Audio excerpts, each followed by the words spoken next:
네, 김용환입니다. 같이 말씀 묵상하겠습니다. 2025년 12월에 개봉한 영화 왕의 남자가 있습니다. 아마 많은 분들이 보셨을 텐데요. 이 영화는 왕권에 대해서 또 왕에 대한 충성에 대해서 그리고 잃어버린 왕을 되찾으려는 사람들의 이야기가 나옵니다. 여기에서 많은 관객들이 감동도 받고 눈물도 흘리게 되는데요. 왜냐하면 그 조선시대에 세조가 어린 조카 단종의 왕위를 빼앗고 그 단종을 다시 즉위하려고 하는 사람들의 그 모습, 거기에 상당한 감동을 받고 눈물을 흘리죠. 충신들은 정통 왕조를 회복하려고 했습니다. 하지만 거기에 한명회를 비롯해서 많은 사람들은 단종을 다시 포기하려고 하지 않았죠. 오히려 살인하게 되고 왕 위에서 도저히 더 이상 왕으로 등극하지 못하도록 막았었죠. 계획이 있었습니다. 나름 단종을 다시 포기하려고 하는 사람들의 계획이 있었지만 발각되었고 성산문, 박팽년 이런 충신들이 같이 처형을 당하게 되죠.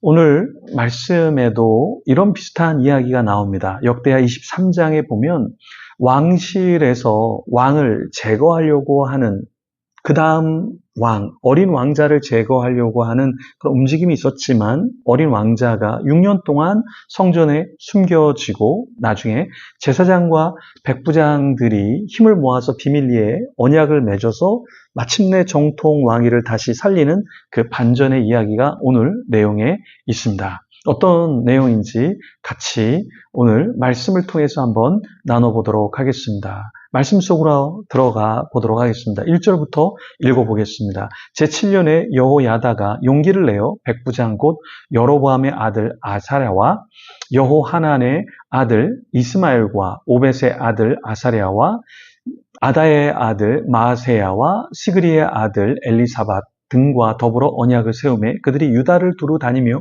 모든 성읍에서 레위 사람들과 이스라엘 족장들을 모아 예루살렘에 이른지라.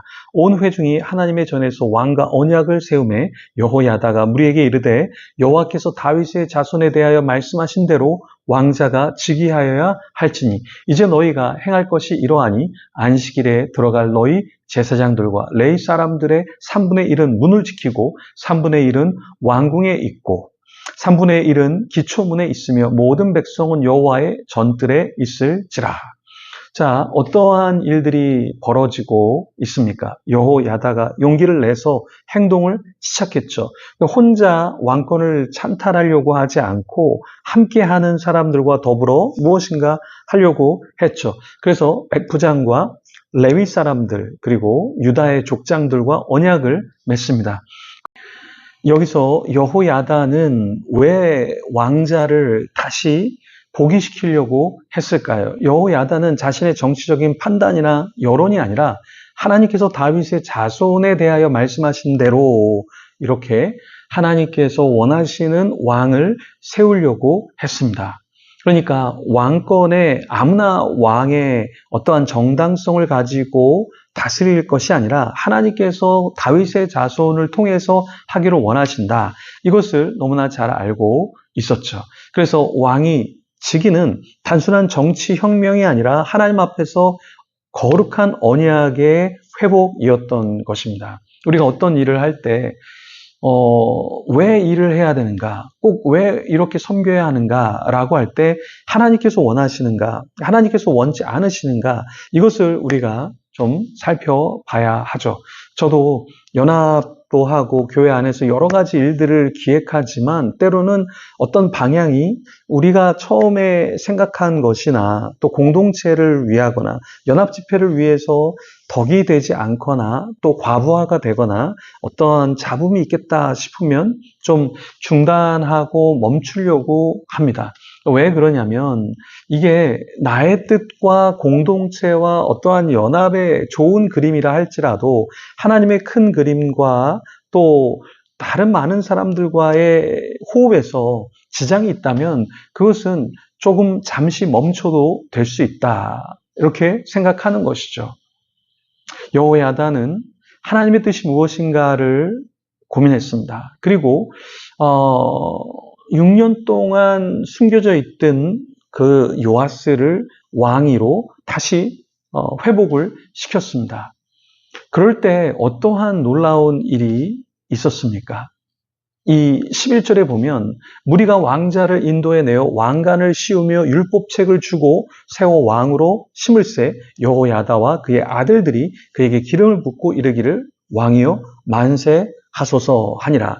자, 여기에 보면 왕을 인도해서 왕을 세웠죠. 왕관을 씌웠죠. 그리고 또 무엇을 주었습니까? 율법책을 주었죠. 그리고 하나님께서 이 사람을 기뻐하신다. 그것을 믿고 기름을 붓고 왕으로 세웠습니다. 이렇게 세워진 요아스, 하나님 앞에서 어떻게 살아갔을까요? 우리가 어떤 사람을 세울 때, 이 세우는 게 쉽지는 않습니다, 여러분. 그냥 아무나 당신이 잘할 것 같으니까 세우는 것이 아니라 조금 더 미래를 보면서 이 사람이 어떠한 역할을 하겠다라는 확신이 있어야겠죠. 저도 많은 사람들에게 책을 써보세요. 강의를 해보세요. 이런 사역을 한번 해보세요. 이렇게 한번 유튜브를 해보세요. 페이스북을 이렇게 한번 해보세요. 인스타를 한번 해보세요. 여러 가지 제가 사실 제안을 합니다. 그런데 제가 아무에게나 하라고 이야기하지 않아요. 정말 영향력이 지금은 없지만 앞으로 있을 것 같은 사람들에게 이런 이야기를 합니다. 정말 제가 이런 이야기를 했을 때 도전을 받고 일주일 만에 책을 쓰신 분도 있고 열흘 만에 책을 쓰신 분들도 있고 또 페이스북에 친구를 한 달 만에 5,000명 가까이를 늘리신 분도 사실 있어요. 근데 이런 분들 중에서 참 잘 되는 분들이 꽤나 있습니다. 물론 다 잘 되는 것은 아니죠. 하지만 조금 더 미래를 보면 이렇게 사역하고 이런 일을 하면 더 하나님 앞에 쓰임을 받겠다라는 확신이 있을 때 제가 권고도 하고 이끌어주기도 하고 합니다. 하나님의 사람들을 더 많이 세워야겠죠. 그런데 이런 일들이 있을 때 다 기뻐하는 것은 아닙니다.